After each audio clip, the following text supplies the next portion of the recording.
கிராமத்துல லட்சுமின்னு ஒரு பாட்டி இருந்தாங்க. அவனு கூட அவங்க பேரனும் வாழ்ந்து வந்தாங்க.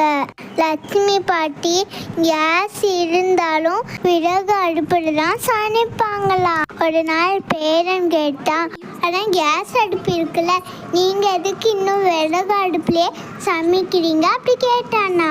அதுக்கு பாட்டி சிரிச்சுட்டே சொன்னாங்களாம், விறகு அடுப்புல சமைச்சாராம் சாப்பாடு ருசியா இருக்கும், உடம்புக்கும் ரொம்ப நல்லது அப்படி பாட்டி சொன்னாங்களாம். அப்போ பாட்டி அவங்க சமைச்ச சாப்பாடை கொடுத்தாங்களாம்.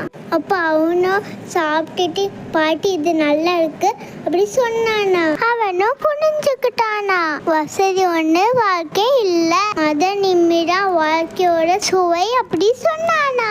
கதையோட நீதி என்னன்னா, பழமையான முறையில் அம்பும் வேக்கியும் இருக்கும். இந்த கதை உனக்கு பிடிச்சிருந்தா லைக் பண்ணுங்க, ஷேர் பண்ணுங்க, சப்ஸ்கிரைப் பண்ணுங்க. இன்னொரு சந்திக்கிறேன். பாய்.